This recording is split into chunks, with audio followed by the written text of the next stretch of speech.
अस्सलाम वालेकुम। बिस्मिल्लाहिर्रहमानिर्रहीम। आज हम केमिस्ट्री का पार्ट 2 हल करेंगे। हमने पार्ट 1 में 20 MCQs हल किए थे। जिसने वो वीडियो नहीं देखी तो वो देख ले। पार्ट 2 में जो है हमारे पास 25 क्वेश्चन हैं, तो स्टार्ट कर लेते हैं। फर्स्ट क्वेश्चन है अ negatively charge ion is called an, कि वो आयन जिस पर नफ़ी चार्ज हो उसको हम क्या कहते हैं? एनाइन कहते हैं। क्वेश्चन नंबर 2 है the process by which a solid changes directly into gas is called, वो तरीकाकार जिसमें एक ठोस जो है वो डायरेक्ट गैस में तब्दील हो जाए उसको सब्लिमेशन कहते हैं।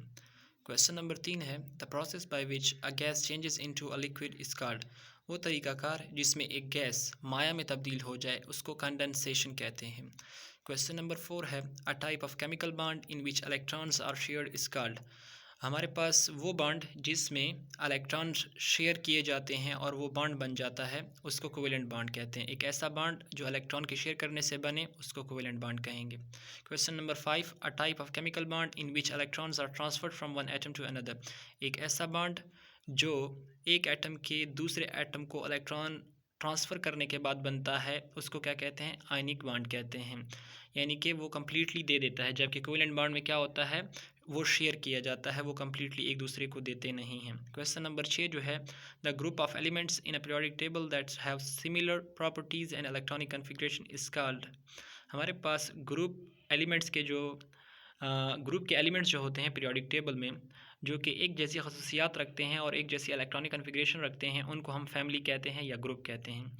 क्वेश्चन नंबर 7 है the horizontal rows in a periodic tables are called, जो हमारे पास उफ़की कतारें होती हैं पीरियोडिक टेबल में उनको हम पीरियड्स कहते हैं। क्वेश्चन नंबर 8 है अ substance that speeds up the chemical reaction without being consumed in the reaction is called, कहते हैं वो चीज़ जो किसी भी रिएक्शन को तेज़ करने के लिए इस्तेमाल हो जबकि वो ख़ुद यूज़ ना हो उसको कैटालिस्ट कहते हैं। क्वेश्चन नंबर 9 है the reactant that is completely used in a chemical reaction is called, वो रिएक्टेंट जो कि कम्प्लीटली मुकम्मल तौर पर केमिकल रिएक्शन में इस्तेमाल हो जाए उसे क्या कहते हैं? लिमिटिंग रिएजेंट कहते हैं। क्वेश्चन नंबर 10 है the branch of chemistry that deals with the study of carbon compounds is called, उसको हम ऑर्गेनिक केमिस्ट्री कहते हैं। केमिस्ट्री की वो शाख जिसमें हम कार्बन के कंपाउंड्स का मुताला करते हैं उसे ऑर्गेनिक केमिस्ट्री कहते हैं। क्वेश्चन नंबर 11 है the smallest particle of an element that retains the chemical properties of that element is called atom, कहते हैं कि किसी भी एलिमेंट का सबसे छोटा ज़र्रा जो कि कीमियाई खसूसियात किसी एलिमेंट से मुतल्लिक रखता है या उसको रिटेन करता है उसको हम क्या कहते हैं? ये हमारे पास है एटम होता है। नेक्स्ट क्वेश्चन चेक कर लें।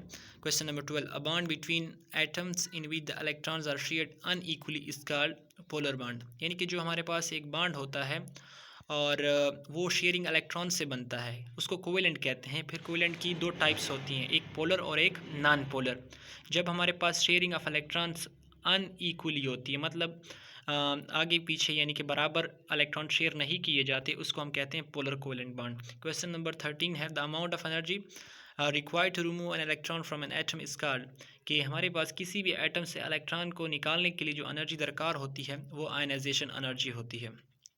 Question number 14 the study of properties and behaviour of a matter is called, कहते हैं किसी भी हमारे पास मैटर मादा की खसूसियात और उसका बिहेवियर के बारे में मुताला जो होता है वो केमिस्ट्री कहलाता है। Question number 15 the law that states that the total mass of the reactants in a chemical reaction is equal to the total mass of the products is called law of conservation of mass, कहता है जो हमारे पास किसी भी chemical reaction में जो total mass of reactant होता है वो टोटल मास ऑफ प्रोडक्ट के बराबर होता है, इसे conservation law of conservation of मास कहते हैं, कानून बकाए मादा जिसे उर्दू में कहते हैं। क्वेश्चन नंबर 16 है the process by which a liquid changes into a gas at temperature below it's boiling point is called, कहता है वो प्रोसेस जिसमें एक लिक्विड जो है वो गैस में तब्दील हो जाता है लेकिन टेम्परेचर क्या होता है उसके बॉइलिंग पॉइंट से कम हो तो उसको एवापोरेशन कहते हैं। क्वेश्चन नंबर 17 है अ substance that change colour in the presence of N acid और बेस इज कॉल्ड, कहते हैं एक चीज़ जो कि एसिड या बेस की मौजूदगी में अपने कलर को रंग को चेंज कर देता है उसको इंडिकेटर कहते हैं। क्वेश्चन नंबर 18 जो है a solution with a pH less than 7 is considered acidic, या हमारे पास वो चीज़ें जिनका जो pH है वो 7 से अगर कम होगा तो उसको हम क्या कहेंगे? एसिडिक कहेंगे।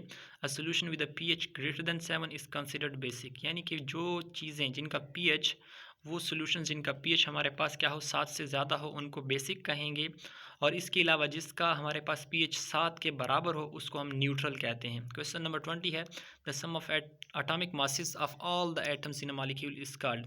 हमारे पास एक मॉलिक्यूल में जितनी भी एटम हैं उनके अगर हम एटॉमिक मास को जमा करें तो ये मॉलिक्यूलर वेट होता है। Question number 21 the amount of solute present in a given amount of solution is called. हमारे पास जो मिकदार होती है सोल्यूट की जो मौजूद होती है गिवन अमाउंट ऑफ सोल्यूशन में इस कॉल्ड उसको हम क्या कहते हैं कंसनट्रेशन कहते हैं।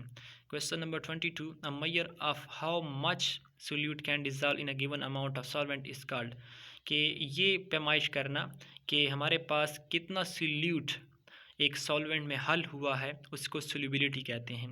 Question number 24 the study of rates eight which the chemical reactions occur is called.